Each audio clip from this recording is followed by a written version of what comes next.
Assalamualaikum. Hari ni kita nak belajar buat tut pokok dengan Abang Jeb. Tu dia. Okey, mula-mula Abang Jeb, mula-mula. Mula kita buat dulu. Dah mula-mula nak pilih batang. Kita pilih batang. Tak mau tua sangat, tak mau muda sangat. Okey, ni kira batang yang sedang-sedang ni. Dengan ni batang yang biasa berbuah. Biasa berbuah macam ni dah biasa berbuah ni noh. Bisa ambil buahan. Ni dah ada buah dah biasa ambil dah. So batang ni lah. Ni.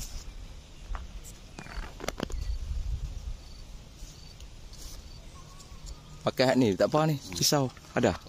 Tu pisau tu. Lepas tu buat macam tu noh. Hirih dia lah, hirih. Ni apa? Proses apa nama ni? Nak buang kulit dah. Buang kulit. Memang kena pakai pisau cakok lagu tu kah? Pisau yang tajam tak payah, pisau apa boleh. Pisau apa pun boleh ha. Pisau tajam kan. Paling elok pisau ada cakok depan lah noh. Mudah tak? Dia tajam depan. Tu dia. Okey. Lepas tu dia kopek kulit lagu tu. Tu lagu tu. Buang kulit dah mak. Buang kulit ni. Okey. Kalau menyambung dia duduk berdapat makan daripada sini lagi. Kan. Tu pastikan kulit dia betul-betul bersih lah. Tak sambung. Kita hira-hira sikit. Bersih-bersih kan lah. Bersih-bersih kan. Okey.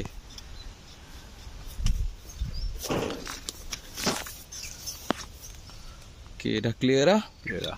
Okey. Sabuk kita buang sikit. Okey, ni pengalak akak. Pengalak akak. Pengalak akak. Sapu. Sabuk, sapu keliling ya. Sabuk buah ayak sikit lah bagi dia basah. Bagi dia basah-basah tu. Lepas tu lumok lah, lumok keliling noh. Lumok keliling. Okey. Siap lumok keliling. Ni apa ni? Ni tanah. Ni tanah lagi nak buah ni. Semayan ni.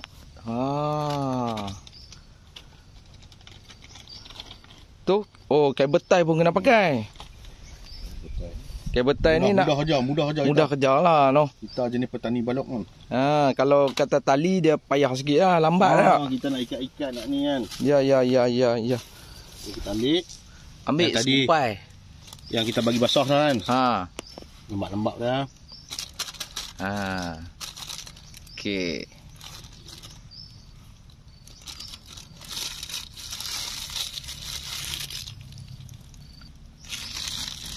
Okey.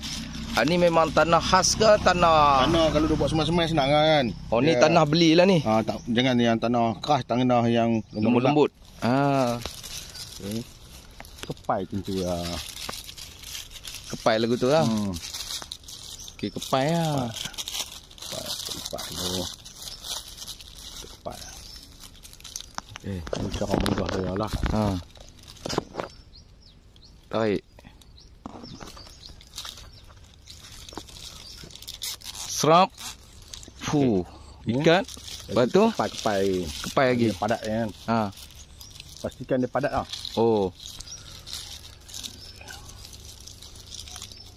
Pastikan dia padat dah. Kena tebuk-tebuk lubang tak? Tak, kalau saya dah buat plastik tak payahlah. Tak ada dah. Kira dia betak. Okey, betak.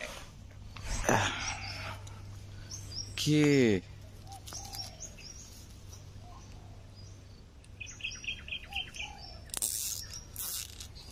Ni proses ni berapa lama nak kena tunggu pula? Dia terpulang tengok cuaca macam mana semua. Lebih kurang dalam sebulan lah. Sebulan? Tapi kita check lah kalau kita tak kalut. Sebulan kita bagi dia akak betul-betul keluar akak. Dia kena buh 3 noh. Kabel tie. Situ tengah satu lah. Kiri kanan satu, tengah satu. Settle. Okey. Esok kita boleh tengok akak dia dah penuh dalam ni jadi putih kan. Baru boleh buka lah. Okey, nice. Tapi kalau nak bila kita buka ada akak, kalau nak lagi selamat, kita bor dalam polybag. Bor dalam polybag. Cabut ni dulu. Bor dalam polybag. Dalam polybag. Mudah lah. Nak cepat bor dalam tanah pun boleh ke? Lepas sebulan lah. Lepas sebulan lepas kita confident lah, kita tengok akak puas hati, akak besar dengan akak halal. Oh, nanti ni nampak lah ni akak ni tanah ni. Akak nanti nampak baru kita potong. Nak potong dia tu tak mana pula? Tak payah sebelah. Kita potong yang ini yang senang aja dia. Kita potong kabel tak dia terkeluar lah. Oh, dia terkeluar. Macam dulu kepui. Dia jadi nak kena gunting. Bila gunting terkena akak, putih akak. Macam tu lah. So, mana contoh pokok tut Panjab? Ni. Ini semua. Oh, ni semua pokok tut ni. Oh, dia kawan-kawan. Tengok. Tengok batang dah. Besar oh. Ni pokok limau nipis ni. Ni buah. Buah dah noh. Oh, dalam 5 bulan. Memang daripada situ lah. Ya, betul. Semua tut daripada situ ni lah dia hasil dia. Tu dia sakat noh bang. 5 bulan. 5 bulan noh. Pokok tu, buah dia tu. Buah saja. Okey guys. Okeylah. Sampai sini dulu perkongsian kita pada pagi ni. Semoga jumpa lagi. Suara aku pun tak apa nak ada hari ni. Assalamualaikum warahmatullahi wabarakatuh.